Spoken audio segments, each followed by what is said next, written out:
मकर संक्रांति दिन सूर्य को पूजा हुए एवं यही दिन दान करने अत्यंत फलप्रद बोली विवेचना करा जाए।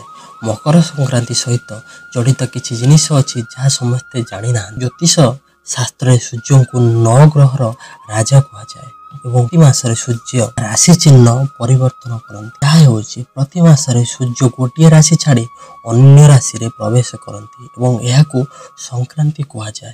यहपरी गोटे वर्ष समुदाय 12टी संक्रांति आसे, किंतु जानुआरी मासरे मकर संक्रांति विशेष महत्व बोली विवेचना करा जाए।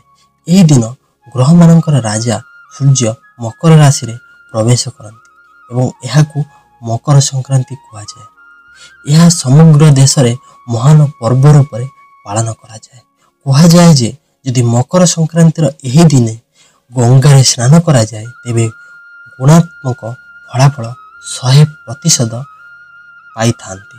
यही दिन गंगा स्नान करने सहित दान मध्य विशेष महत्व बोली विवेचना करा जाए। किंतु आपण जानिछंती कि महाभारत काल रे भीष्म पितामह सहित मकर संक्रांतिर गभीर संपर्क अच्छी। आसंतु मकर संक्रांति एवं भीष्म पितामह सहित जड़ित यह कहानी शुणा।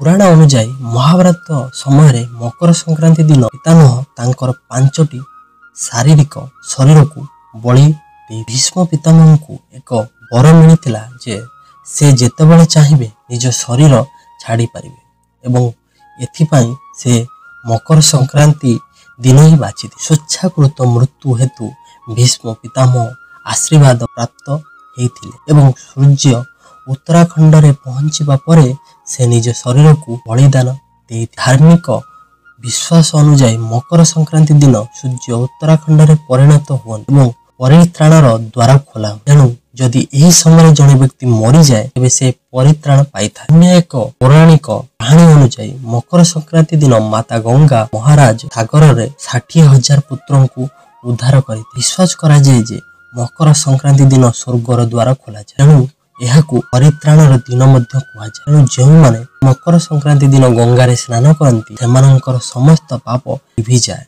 एवं सेमाने मृत्यु पर परित्राण प्राप्त करिथांते। जदि आम वीडियो आपण माननकु भल लागुछि ताहाले वीडियो को लाइक और चैनल को सब्सक्राइब करने को जमार भूलिबेनी।